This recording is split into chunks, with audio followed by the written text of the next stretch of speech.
It's me, Naomi P. And for today's food trip, andito ngayon tayo sa May Tondo, Manila para matikman ang nagtrending na monok ng Monok Queen na si Ate Loida. Kaya tara, kain na tayo!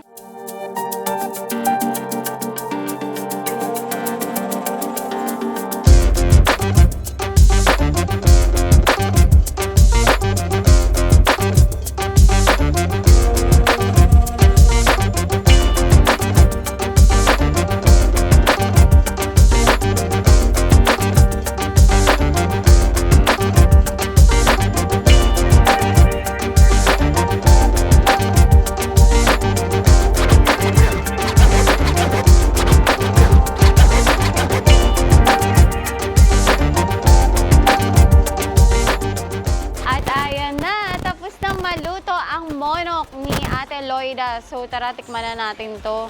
Meron silang suka by the way, pero ako titikman ko muna siya ng wala.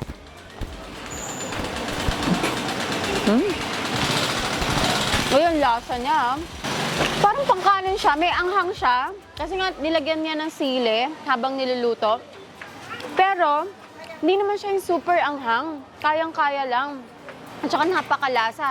And ito, pwede nyong papakin, pwede nyo ring iulam. Mostly nang bumibili sa kanya, pinapapak lang. Minsan pampulutan, ganun. And ang tagal din ng proseso ni Ate Loida dito sa monok niya. Hinihimay muna siya. Pagkahimay, pinapakuluan muna sa sibuyas, sa sili, sa toyo, at kung ano pa mga seasoning ang nilagay niya. Pagkatapos pakuluan to ng ilang oras, piniprito niya na sa mantika. Kaya napakalasa talaga.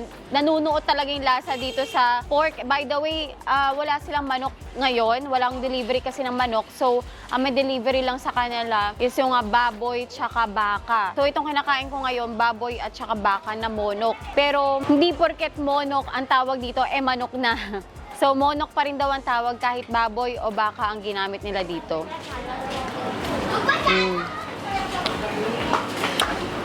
Sarap pa. Pero tikman natin na merong suka kasi yung iba nagugustuhan nila may suka. Pero yung iba daw, mas gusto nila may ketchup. Pero try natin yung suka. Yung suka nila guys, grabe, hindi tinipid sa sibuyas at sili. Di ba? Mura ata sibuyas dito sa Tondo eh. Ate Loida, mura ba sibuyas dito sa Tondo? Mahal? 95 ang isang kilo, pero grabe, ang generous yung maglagay ng sibuyas ha. Yan, tikman natin. Lagyan na natin to. Yun. Yan, try naman natin na may suka kasi masarap din naman daw pag may suka.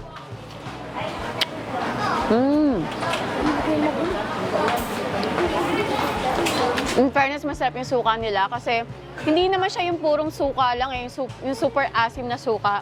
Meron ding timpla yung suka nila kaya mas masarap.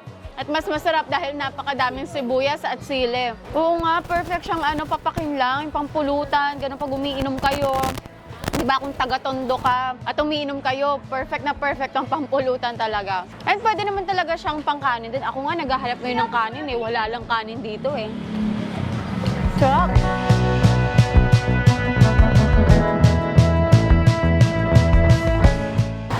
Nung una talaga, ang monok ay purong manok siya na namana ko sa nanay ko. Ngayon wala na siyang ganong manok, kundi baka at baboy na lang siya. Ngayon, para maging masarap, ako na yung nagbibigay ng lasa sa kanya dahil yan, pag diniliver sa akin ng mga nagdi-deliver sa akin at saka kinukuha yan sa malinis na restaurant, pinagkuluan siya na kung tawagin ay broth. Ngayon, di-deliver sa akin siya, ako na yung magbibigay ng lasa at sarap para maging tinda ko.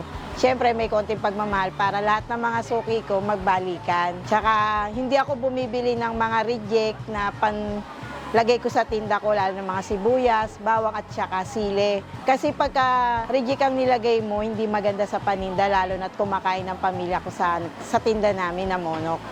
Kaya tinawag siyang monok kasi nung araw, nung nanay ko pa ang nagtitinda, siya na yung nagbigay ng pangalan na monok dahil nga nung dati, purong manok siya. Yun ang dinideliver sa amin.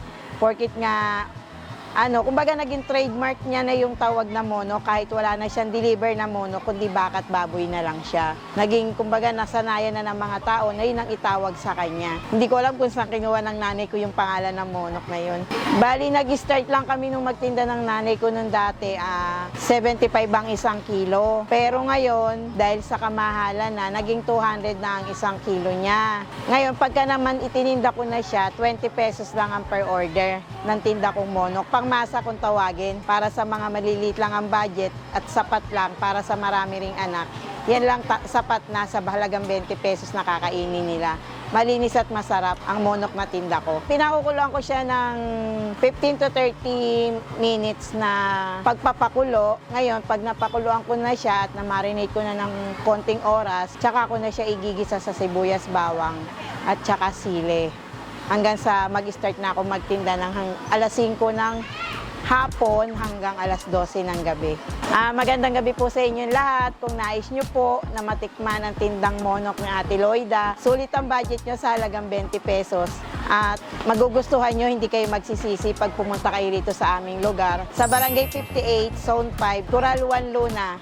Kita-kita po tayo dito po sa tindahan ni Ate Loida. Marami po salamat sa inyong lahat sa pagtangkilik nyo sa aking tindang monok. Ayun na nga guys, meron na tayong kanin. Siyempre, feeling ko talaga mas masarap ang kanin dito sa monok eh. And by the way guys, hindi ito pagpaga, monok to.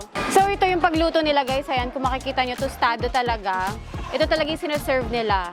So pag niluluto kasi nila, yung pagkuha ni Ate Loida, yung binibigay niya sa mga customer niya, yung tostado talaga. So pag ikot niya, pag may tosta, yun ang sinaserve niya, hindi yung hindi pa tosta. So tara, kainin natin ang may kanin.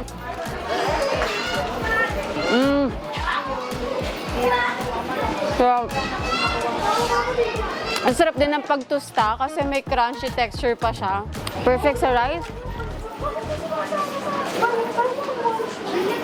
Ito guys, sure ako na hindi siya pagpag kasi yung mga meat na niluluto ni Ate Loida, nanggagaling pa siya sa mga hotel. So meron siyang kausap na kumukuha sa mga hotel ng mga baboy, manok, or beef. Ayan, tapos dinideliver lang sa kanya. So sure talaga na malinis yung mga meat na gamit niya dito.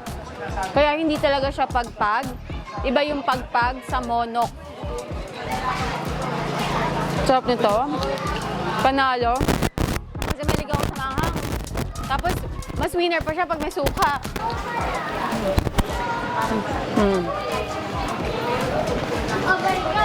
By the way guys, ang isang order 20 pesos. Pero, onti lang yung 20 pesos na yon. Good for one person lang talaga. So ito, order kami, dinoble na lang namin yung monok. Kasi syempre, for sure kasi mabibitin ako sa isa lang, kaya dinoble ko na yung order.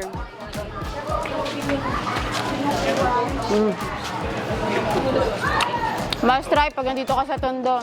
So yun guys, again, itong monok na kinakainan ko, located siya dito sa may Tondo, Manila, dito sa may Coral Street.